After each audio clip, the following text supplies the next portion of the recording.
Seid meine Nachfolger, gleich wie auch ich Christi.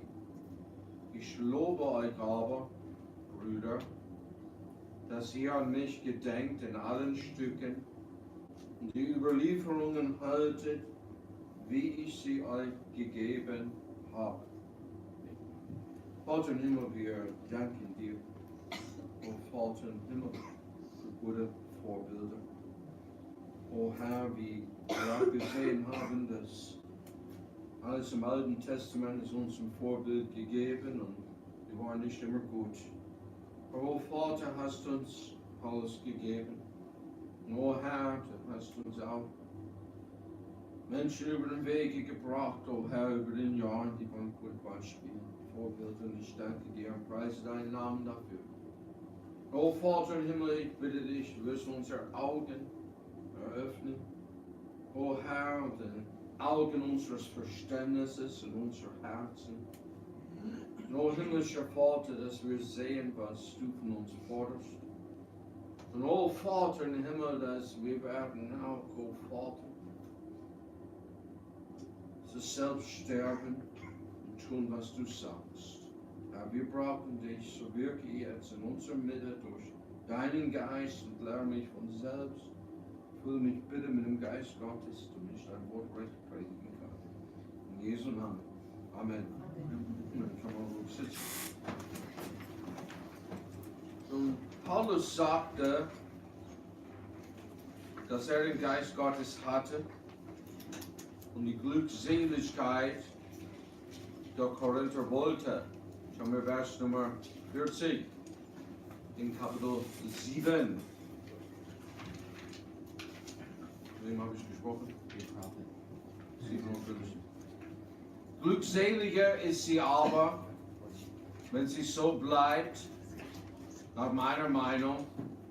Ich meine aber, dass auch ich den Geist Gottes habe. Er hat den Geist Gottes, Paulus, und er suchte die Glückseligkeit der Korinther. Danach sagte er, dass die Erkenntnis bläht auf, aber die Liebe baut auf. Kapitel 8, Vers 1. Was aber die Götzenopfer betrifft, so wissen wir, dass wir alle die Erkenntnis haben. Die Erkenntnis bläht auf, aber die Liebe baut auf. Nun, ehrlich gesagt, wenn man Blähung hat, und eine loslässt, was geschieht? Wenn man voller Erkenntnis ist, keine Liebe. Ja, aber was? Genauso wie Blähung. Ja? Und viele, deshalb muss man eins sagen, wirklich, wenn wir das auf Deutsch sagen können, Elihu, das war eine große Fotze. Ja, er sagte, bläht alles so. Ja.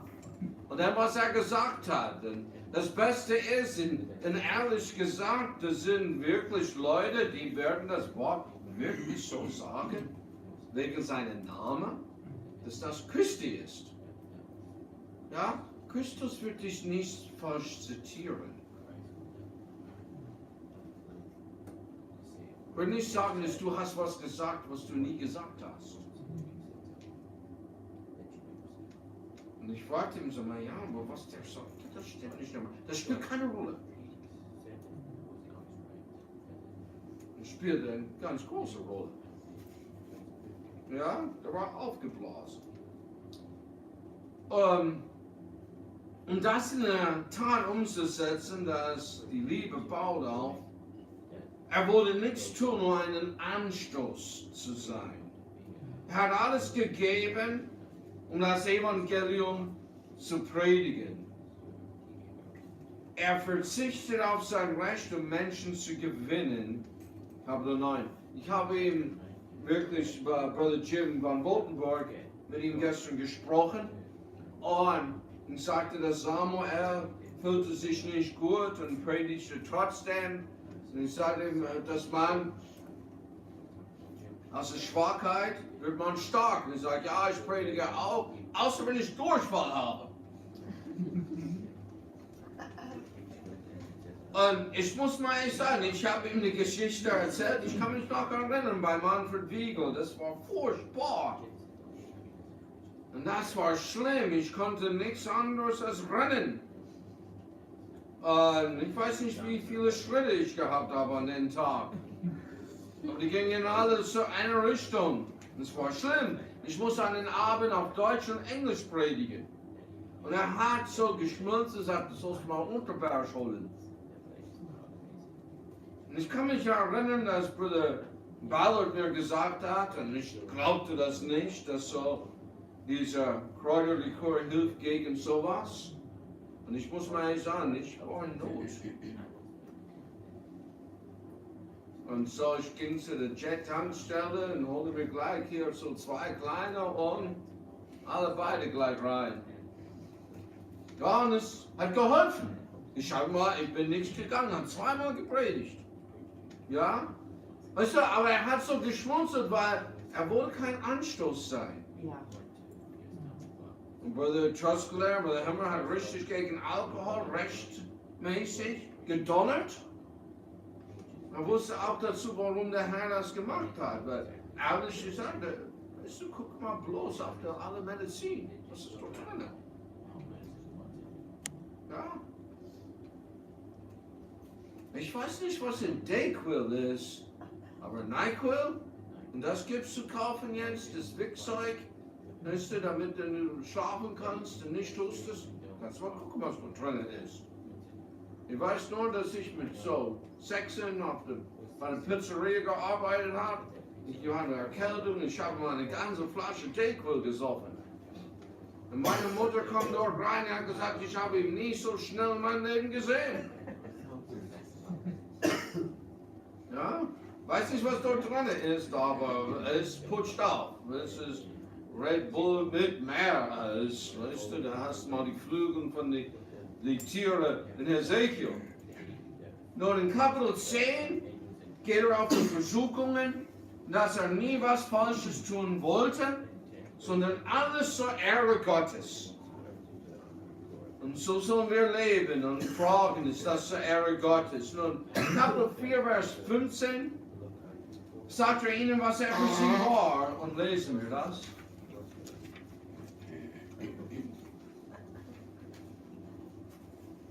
Denn wenn ihr auch 10.000 Zuchtmeister hättet in Christus, so habt ihr doch nicht viele Väter. Denn ich habe euch gezeigt in Christus Jesus durchs Evangelium. Nun, komm mal gestern, weißt du, das Wort Zuchtmeister. Ich denke immer an die Biologie. Und haben wir gestern so eine Aloe Vera hier auseinandergenommen und mehrere Pflanzen gemacht. Und wie das Ding wuchs, manchmal es geht hoch und dann hier und dann da. Und ich dachte, als ich das auseinander in Einzelpflanzen gemacht habe, sagen wir, ja, die werden auch denken, das ist richtig so eine behinderte Pflanze. Wer das bekommt,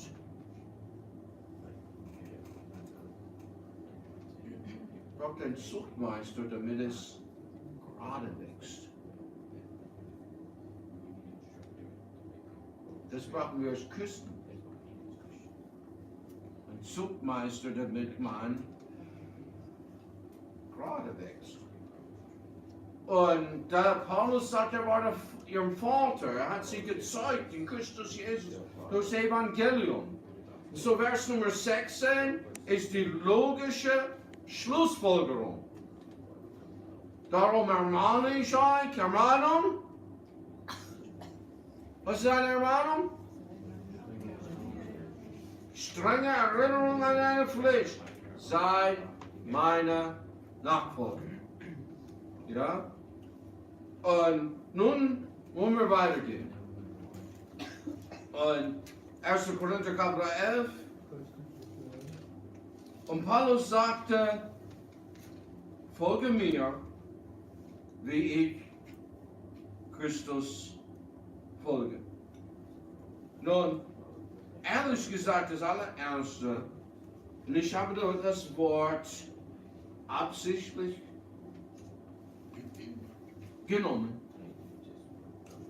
dafür zu folgen, ist logisch. Das ist so logisch. Aber man lernt mehr beim Schauen als in der Theorie. Man lernt viel mehr. Und wer führt, ist es ganz leicht und es ist ganz auch logisch, natürlich zu folgen. Ja?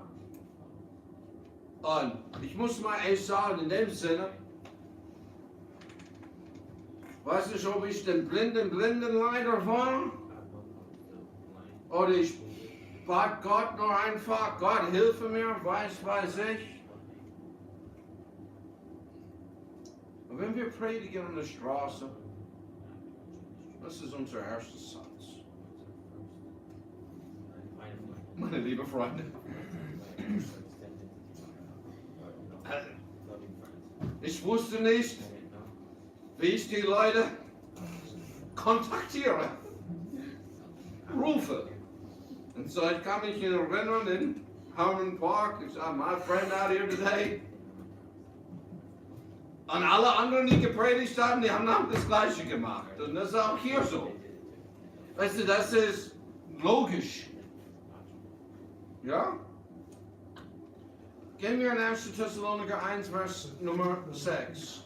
Und du sollst mal wirklich dafür folgen, wie er Christus folgt.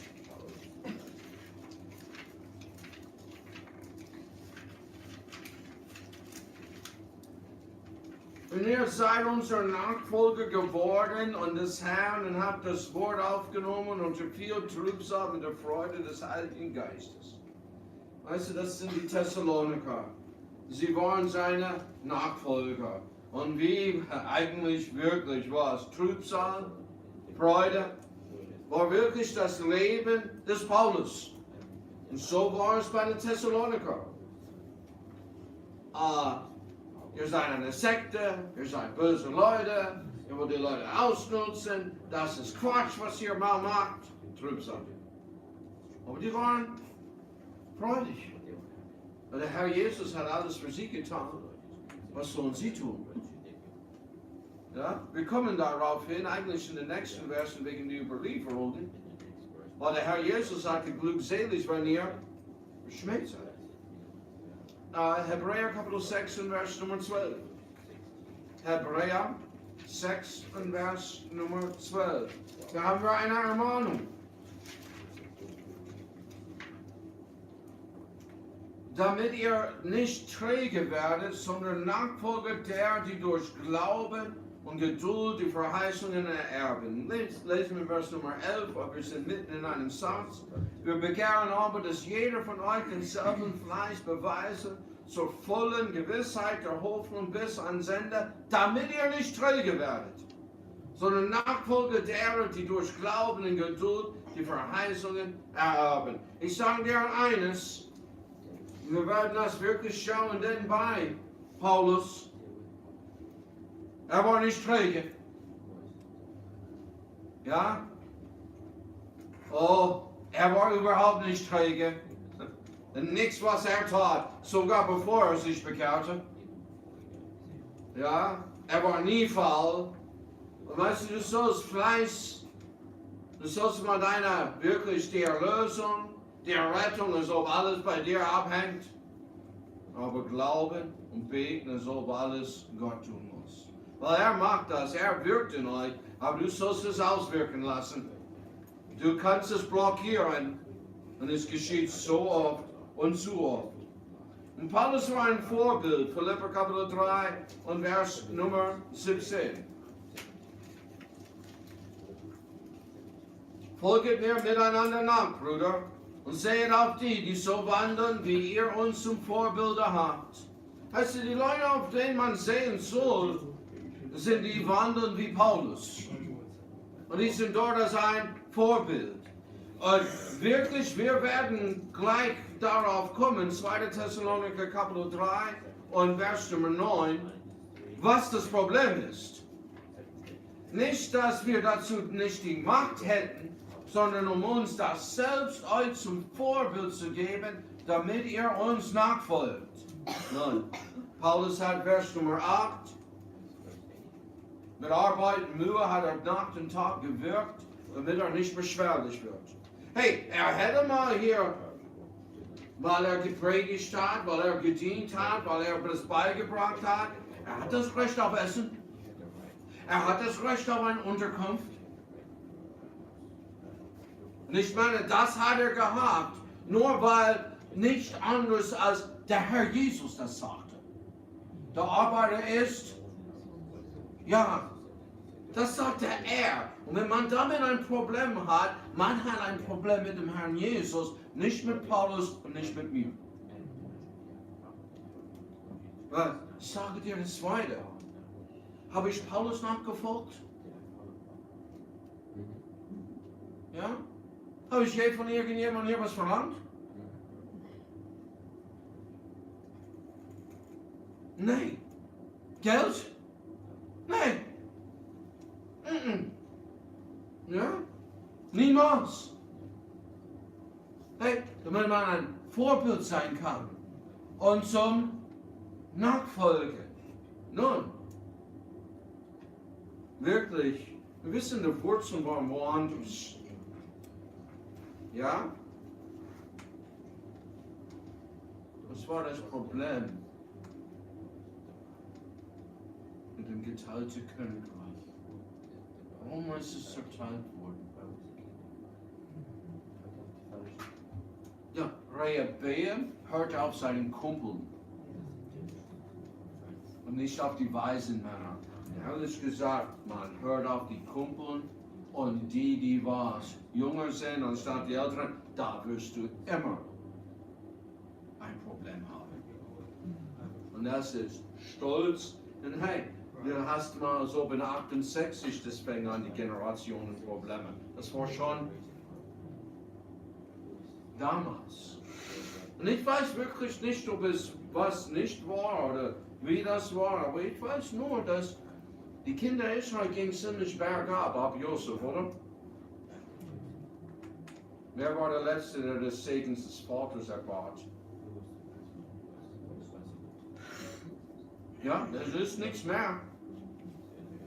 Josef hat wie viele Geschwister? Ja? Und wie viele gingen auch dorthin? Ja? Vielleicht waren die mit ihren Kumpeln und alles. Und hier haben wir wirklich, es gibt zwei Probleme. Weißt du? Wo es in der Nachfolge geht. Und eigentlich das Problem ist beim alles.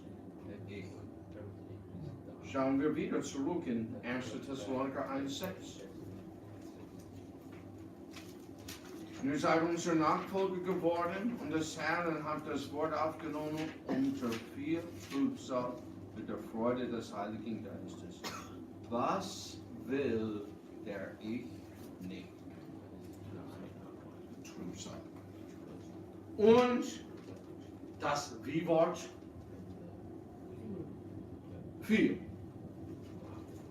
Das Ich will ein ganz bequemes Leben. Alles, wenn es nicht so ganz so sein musste. Vielleicht hätten die nicht so dich gesteinigt. Na? Man möchte nicht Trübsal, man muss ein Leben der Komfort. Und wenn du das haben willst, dann hast du wirklich das Ich ist das Problem. Du folgst Christi nicht nach. Du kannst religiös sein, kannst in die Gemeinde gehen, du kannst auch religiöse Sachen tun.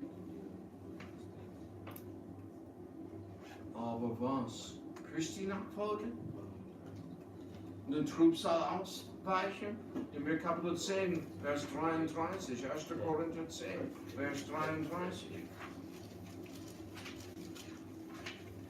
Gleich wie auch ich, jedermann in allem zu gefallen leben, suchte nicht was mir, sondern was den vielen nützt, damit sie gerettet werden. Paulus' Leben war ein Leben wie Christi von Selbstlosigkeit. Er suchte nicht seins, sondern was? Was vielen nützt. Er suchte, was zur Rettung kommt. Nicht, hey, was ich gerade möchte, wie ich mich gerade fühle. Das möchte den Menschen nicht heutzutage, oder? Ja? Na, was ist ein Wort, das ich dir und Anne fast jede Früh frage? Na, ich frage immer, es ist nur ein Wort mit einem Fragezeichen, sehr oft. Ja, ich sage mal, wie geht's, aber ausgeschlafen? Das ist, was man möchte.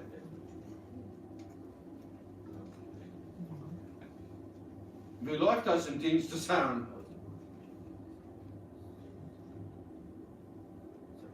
Das Fleisch möchte ein bequemes Leben.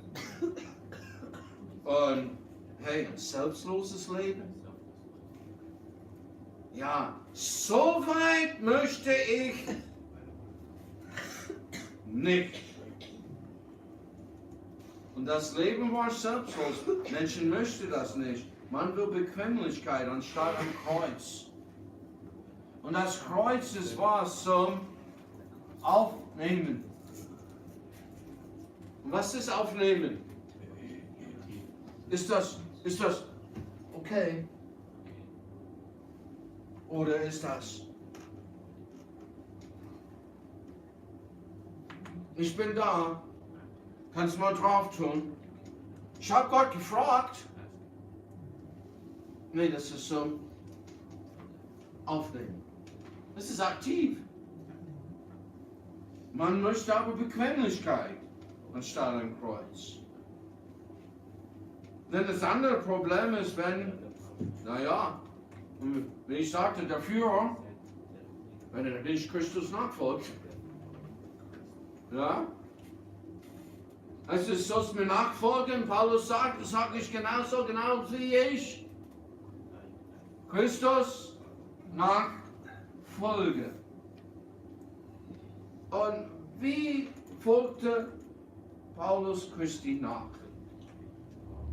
Wie lief das? Gehen wir in Römer 15, Vers 2 und 3.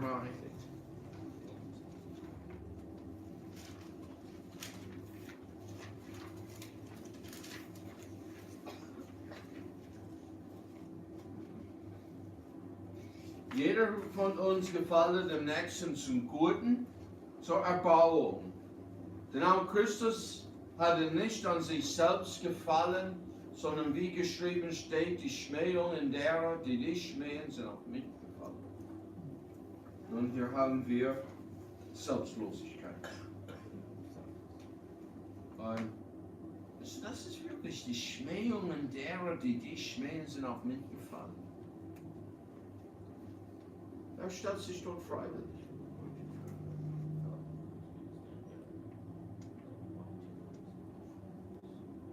Und das ist, wie Paulus das tat. Nicht zu sein Gefallen, sondern anderen zur Erbauung. Hey, ich habe Michi gesagt, ich habe Steffen gesagt, ich habe mal Mitleid mit Tobias gehabt an Silvester. Aber hätte ich ihn erbaut, ihn hier reinzulassen?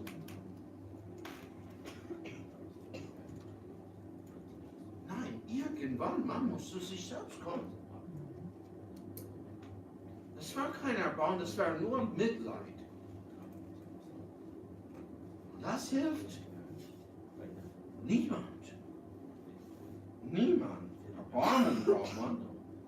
Und nun muss man sagen, da können wir denn jetzt richtig loslegen, aber wir lassen das halbwegs. Epheser 5, 1 und 2.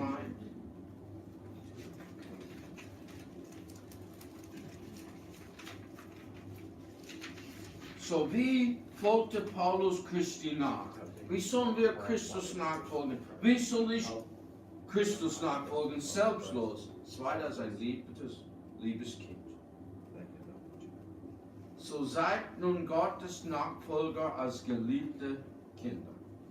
Und wandert in der Liebe, gleich wie auch Christus uns geliebt und sich selbst dahingegeben hat, für uns als Gabe und Opfer, Gott zu einem lieblichen Geruch.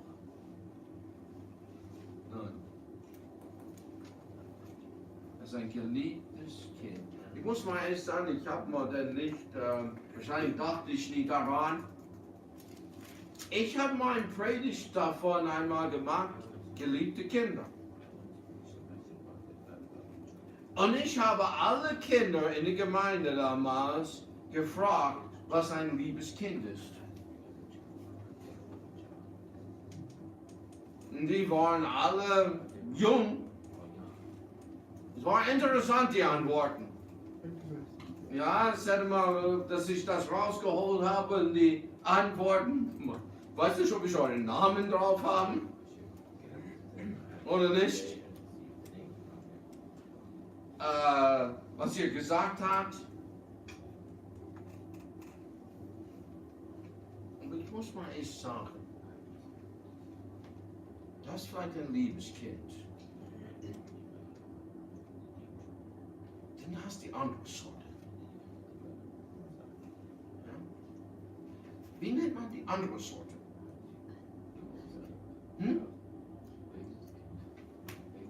Bengel. Was sagt der Bengel zu das liebe Kind? Du tust nur, was Mama und Papa dir sagt. Ja? Wer bist du? Du machst nur, was der Pastor sagt. Folge mir nach, wie ich Christus nachfolge.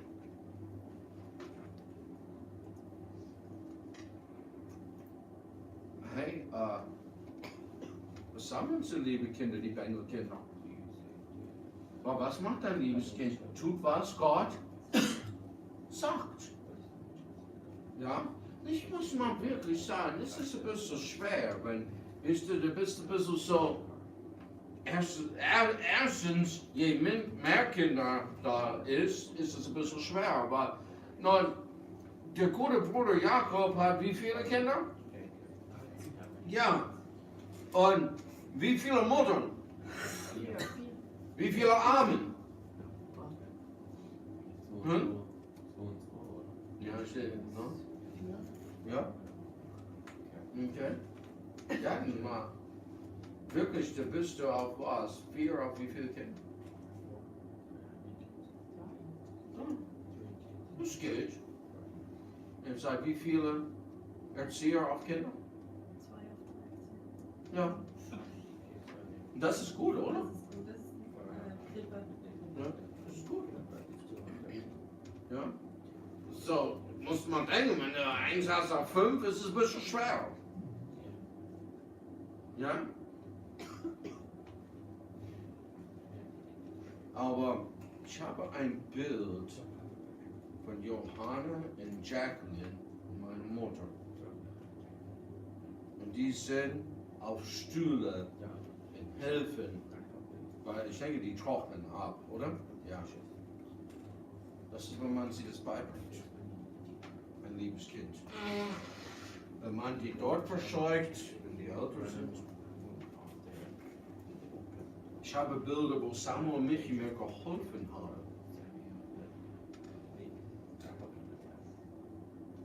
Ja, dass ich ganz hier mit dem Holz sein musste, war nicht ganz viel Hilfe. Aber die haben mir geholfen. Ich weiß nicht, ob ihr das erinnern könnt, aber ihr glaubt auch daran, dass ihr mir half. Na, ihr war ganz kleines Ort, Bergelsdorf. Eine von den Sachen. Das ist was ein liebes Kind. Und so sollen wir Gott folgen, wie ein liebes Kind. Was du denkst, ein liebes Kind ist. Ach du Bengel. Du sollst mal Buße tun, du Bengel. Es heißt auf Bibel fleischlich. Es heißt auch Bibel verdorben. Es heißt auch Bibel widerspenstig. Es heißt auch Bibel Rebell. Und passe mal auf, dass es geht nicht aus auf Bibel zur Teufel besessen.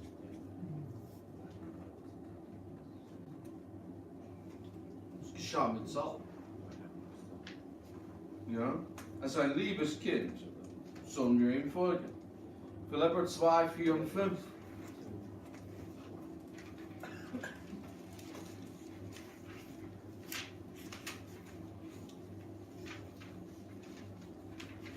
Ein jeglicher sehe nicht auf das Seine, sondern auf das, was des anderen ist. Denn ihr sollt so gesinnt sein, wie Jesus Christus auch war. Weißt du, Paulus wurde, was Christi wurde. So sollen wir ihm nachfolgen. Herr, was willst du? Das ist die erste Frage in alles. Wenn eine andere Frage da ist, ist nicht gut. Was willst du, Herr? Und ihn bitten. Er wurde, was Christi wollte. Und so sollen wir Paulus nachfolgen, wie Christus nachfolgen. Willst du, was Christus will? Nun, es ist scheinbar geboten Verheißungen. Hier ist was ganz herrlich, ganz wunderbar. Kapitel 4, Vers 9 in Philipper.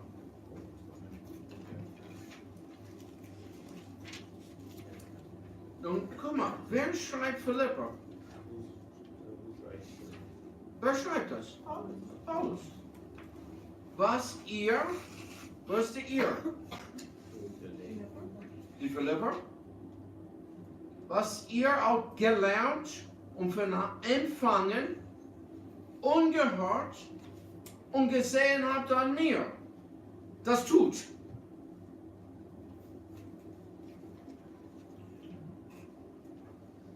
Du würdest mal denken, wenn jemand sagt, das heutzutage, das wäre ein bisschen hochmütig. Aber war es nicht. Alles wurde was Christi wollte. Er war ein geliebtes Kind. Er war was? Selbstlos. Und guck mal hier. Schau mal, was die Verheißung ist. So wird der Gott des Friedens mit euch sein. Menschenskinder. Das ist was Wunderbares. Gottes Gegenwart als der Gott des Friedens ist versprochen, wenn ihr tut das, was? Vers 9. Was ihr auch gelernt, empfangen, gehört und gesehen habt an mir. Ich habe meinen eigenen Weg. Weißt du, was du nicht dabei hast? Weder Gott noch Frieden. Und in unserer politisch korrekten Gesellschaft, ich darf das nicht sagen. Aber ich bin nicht dabei.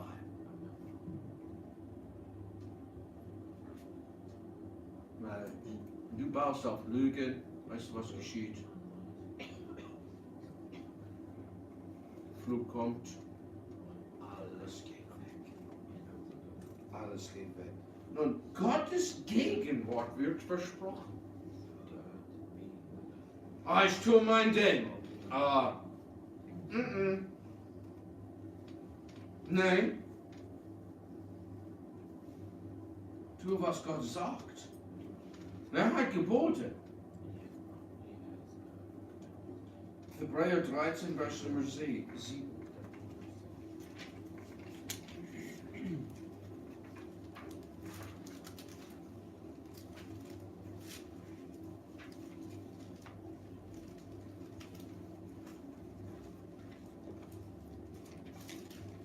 Gedenket an eure Vorsteher, die euch das Wort Gottes gesagt haben. Den Ausgang ihres Wandels schauet an und folget ihrem Glauben nach.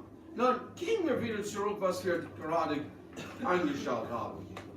Paulus sagte, was ich gesagt habe, was ihr von mir gelernt habt, was ihr empfangen habt, was ihr gehört habt, das tue und der Gott des Friedens wird mit euch sein. Wo war Paulus, als das schrieb? Im Gefängnis. Möchte ich im Gefängnis sein?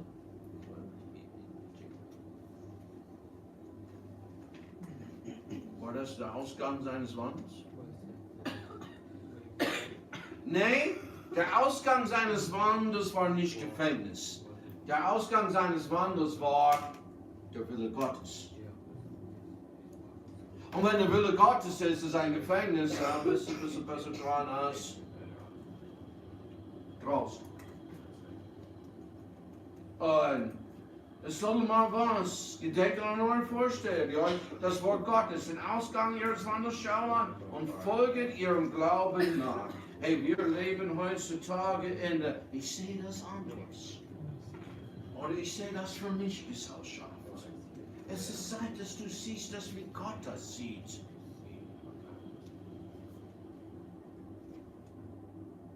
Und gedenke, das ist, hey, ist das eine Erfindung? Ja, machen wir jetzt einen Kreis und fragen wir, was alle denkt, das heißt?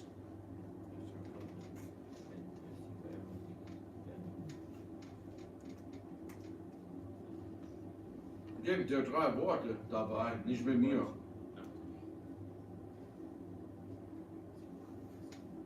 Das ist ein Gebot, das man tun sollte.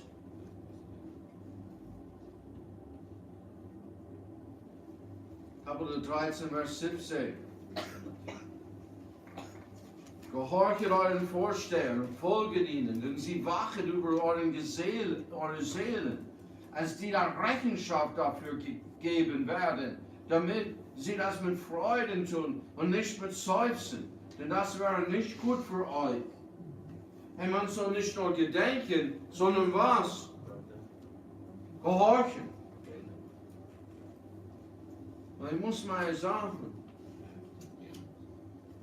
ein ganz richtiger Vorsteher, richtiger Pastor, es ist so ein bisschen wie mit Bruder Danny zu reden. Du fragst ihn was, bist du noch da? Verbindungen brechen schnell ab. Mach mal FaceTime mit jemandem und dann ihren Faces. Oh, die Verbindung hat ein Problem. Und bei Danny dort in der. Bist du noch da? Ja? Okay. Hast du meine Frage gehört? Ja? Ich überlege.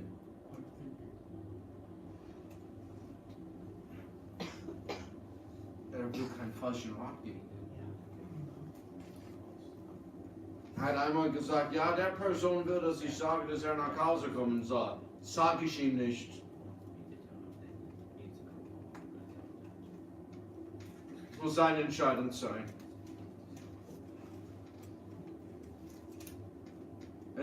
Warum? Er wagt über die Seele. Und was?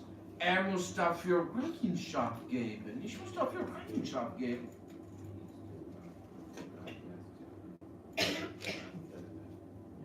Eigentlich ist es am besten mit Freuden. Ehrlich gesagt, das Seufzen, das hören wir genug hier, oder?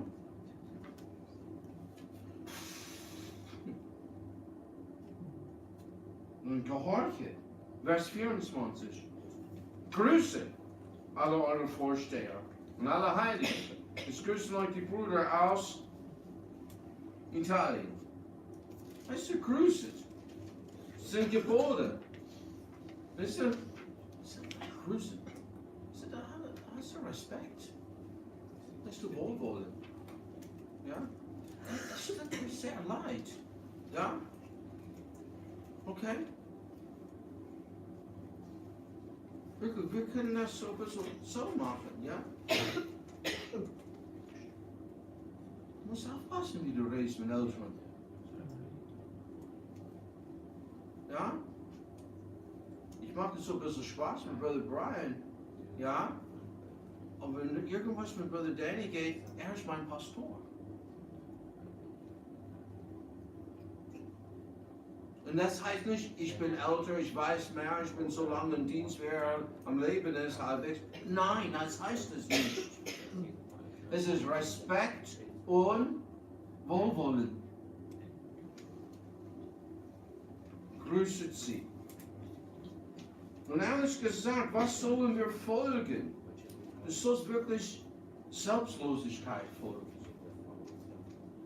Es soll mal Aufrichtigkeit folgen. Ja? Wer sich zum Schaden schwört und was? Hält es. Und weißt du was? In den Sprüche Kapitel 6 ist es mal so, oh Gabriel, ich habe wirklich was Dummes gesagt. Und das wirklich geht nicht. Ich werde doch dich um 4 Uhr holen, aber na, ich komme erst um 1 nach Hause. Und dann Gabriel entweder, was? Es geht so, oder? Nein. Wer sich zum Schaden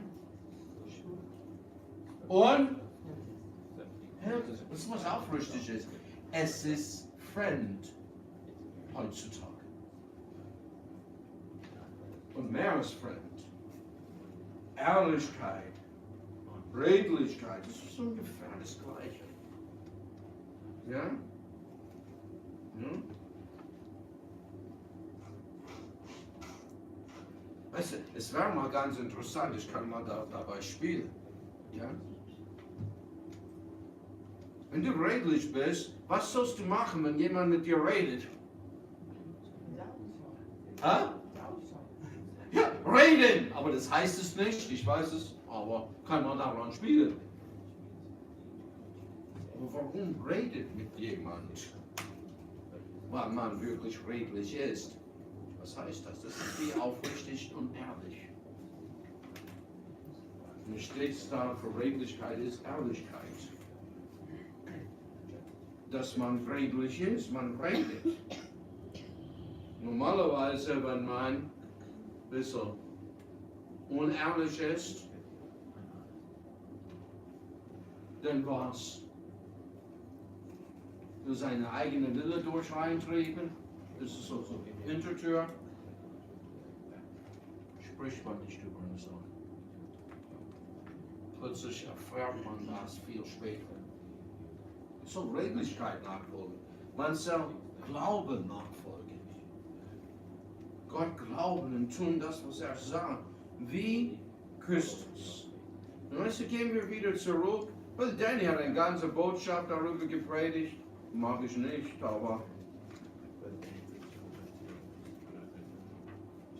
Vers Nummer 2, ich lobe euch aber, Brüder, dass ihr an mich gedenkt in allen Stücken, in die Überlieferungen, alle, wie ich sie euch gegeben habe. Nun, er sagt, ich lobe euch. Weißt du, hier ist die Sache, hier sollst du nie vergessen. Lob ist nicht Schmeichel. Pass mal auf. Eine geschmalten wirst. Ja? Was sind wir hier? Unser Portemonnaie. Ja? Was wollen die, dass ich unterschreibe? Was will die Person von mir? Hey, folge mir nach, wie ich Christus nachfolge.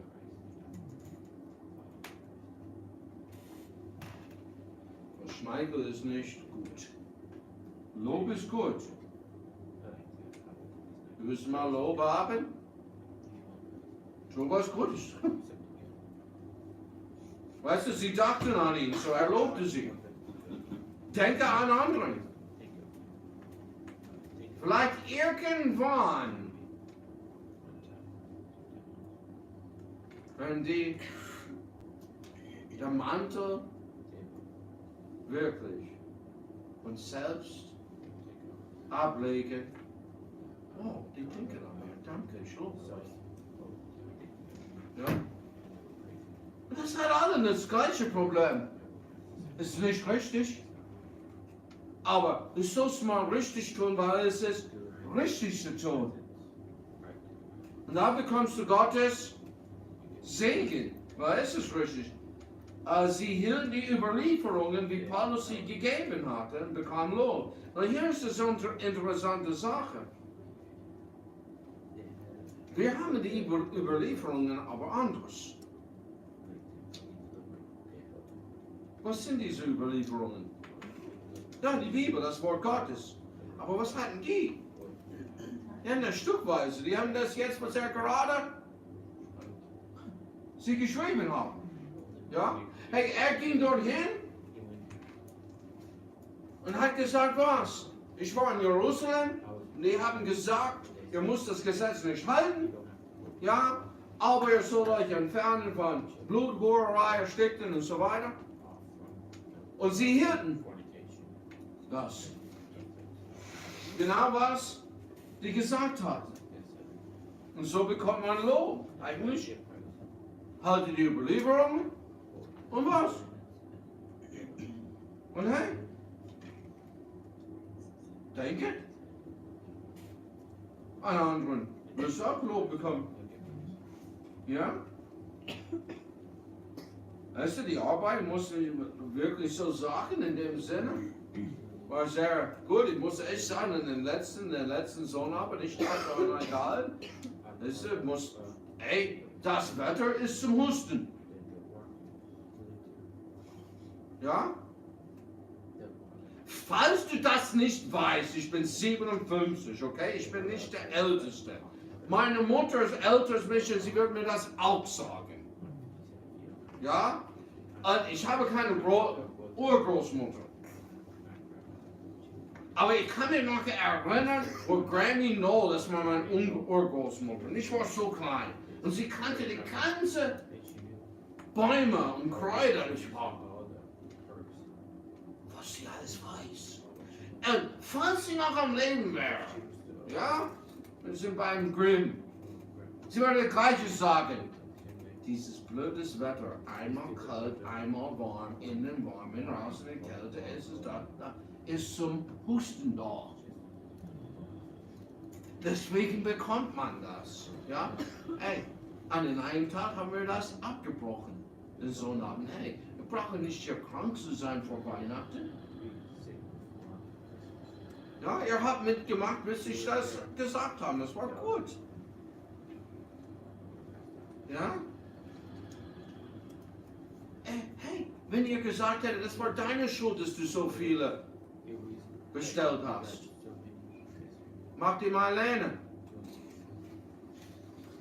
Na, dann werde ich euch nicht loben.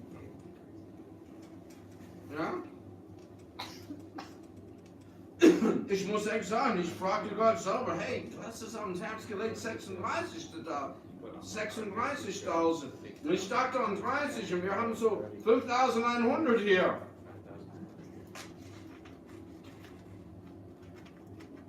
Habe ich was Falsches hier so gehört, Herr? Und am nächsten Tag gingen wir raus und die gingen alle raus. Und ihr tut gut daran, das nie zu vergessen. Nie. Niemals. Was soll es tun, Natalie? Was haben wir gesprochen die ganze Nacht vor dem Umzug? Stollenumzug? Ha? Was soll es machen die ganze Zeit? Nee, du hast vergessen. Das ist nicht gut. Ich lobe dich nicht. Es soll regnen. Da haben wir mal geguckt, die ganze Woche soll regnen. Wir müssen mal beten, dass es nicht regnet. Hat nicht geregnet. Darf das nicht vergessen. Logischerweise, hey, wo viele Leute sind, geht mehr raus. Das ist der größte Tag. Ehrlich gesagt, wer hat wirklich gedacht,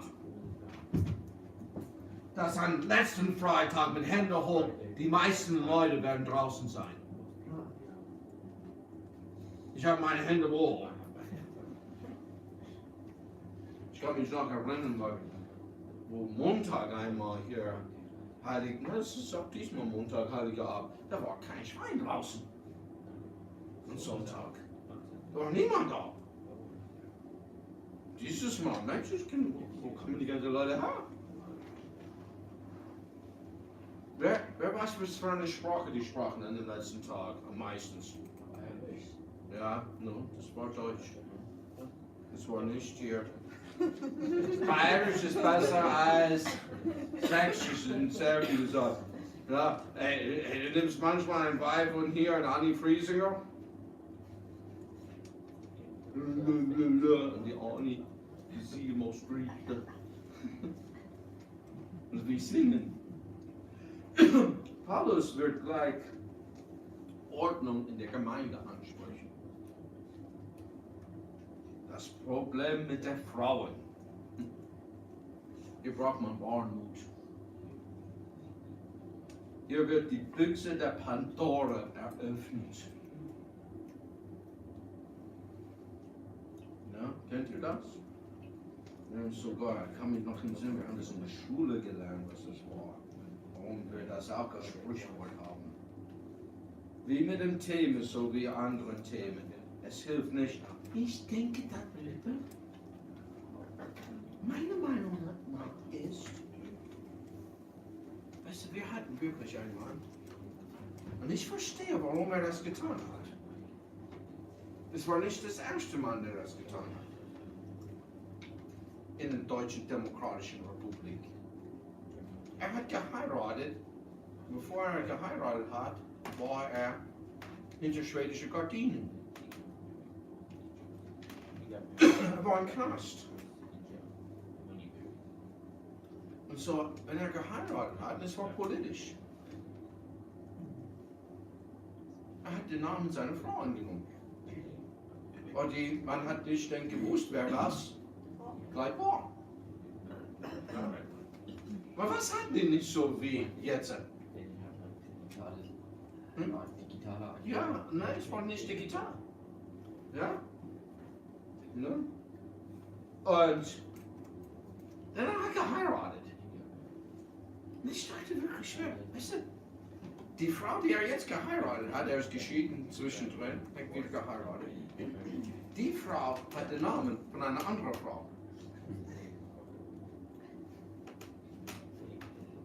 Das muss fest, oder?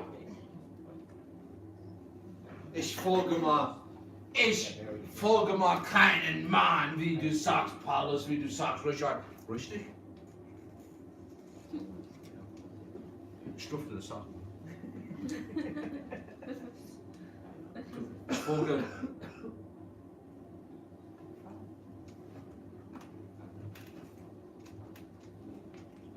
Ich meine, meine Meinung ist, du folgst deiner Meinung. Hey, wir brauchen Gehorsam gegenüber dem Herrn. Folge mir nach, wie ich Christus nachfolge. Vermeide es nicht, sondern tue es. Tue es. Hey? Ich muss mal ehrlich sagen, wir haben mal auf ihn gewartet, Samuel. Sag mal, hey, ich habe mal gerade dort oben gepredigt und es sind so viele Tschechen, das sollst du mal auch machen. Das ist mal wie die Leute, die sagen hier, dass er spricht 3 Sprachen. Dann sprichst du eine, sollst du damit predigen. Du sollst den Namen Christi bezeugen mit einer Sprache. Mach das mit 3. Er sagte, mach nur, was du machtest. Was bist du denn wieder? Wie hieß das wieder? Ein was? Ein was? Bingo! Weil, gehorcht euren Vorstellungen. Ja? Folge mir nach, wie ich Christus nachfolge. Vermeide es nicht, tu es. Folge mir nach, wie ich Christus nachfolge. Hey? Weißt du, da gibt es vieles. Ich muss mal eins sagen. Brother Jim Green sagte, wo ich den einen Abend predigte. Und dann Brother B.J. Stagner sagte.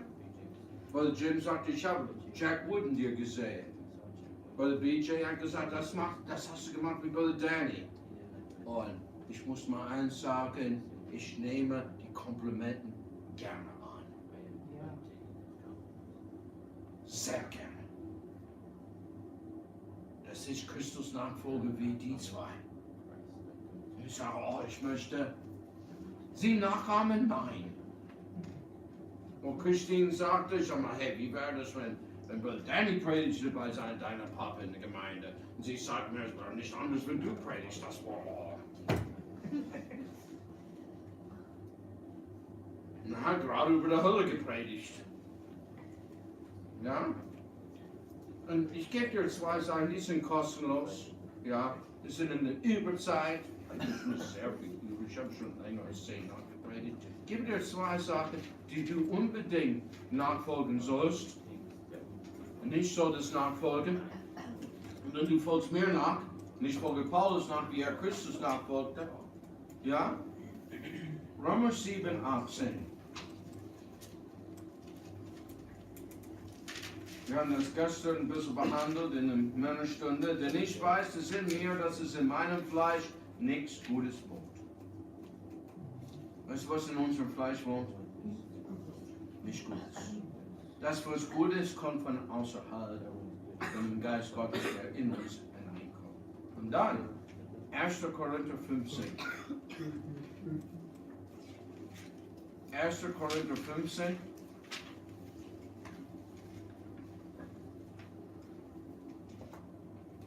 Ab Vers 9. Weißt du, Paulus,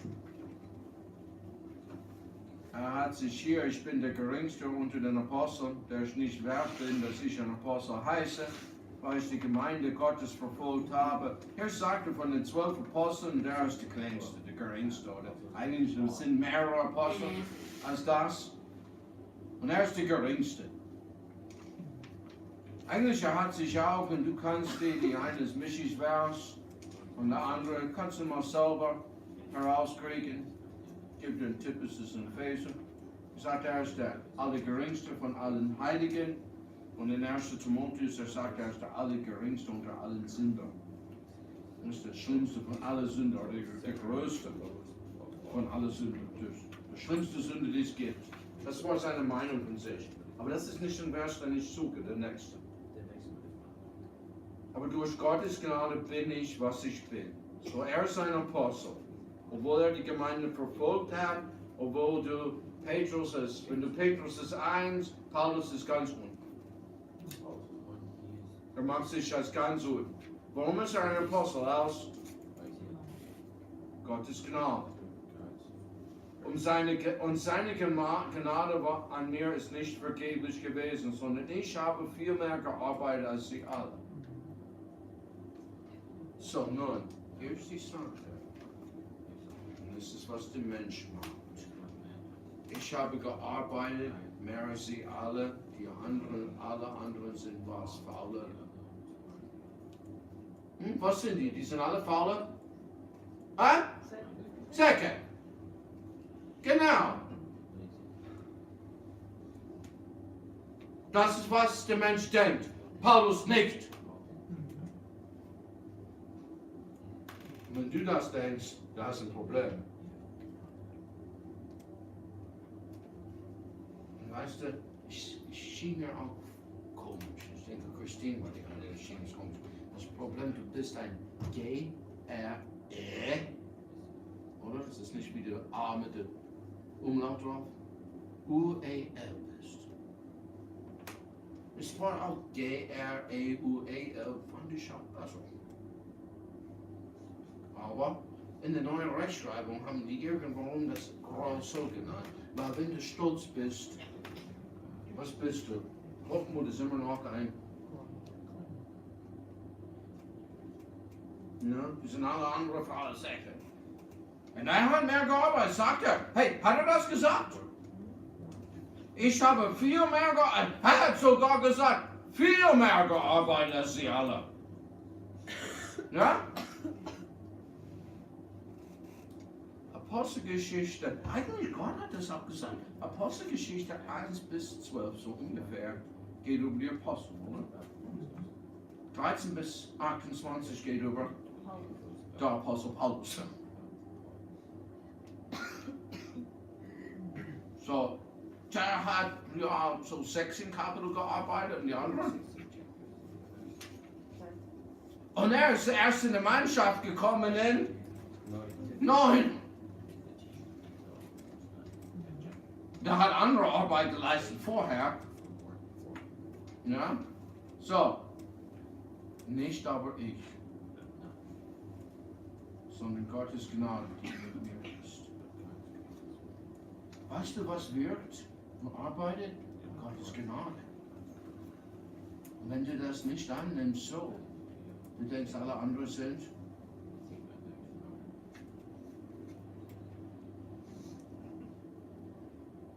Und sind die das? Weiß nicht, was die alle anderen sind. Sondern hey, arbeite, aber lass Gottes Gnade in dir arbeiten, wie Paulus. Und am Ende sagen, das war Gottes Gnade, die das getan hat. Weil, hey, ja. Ein Beispiel.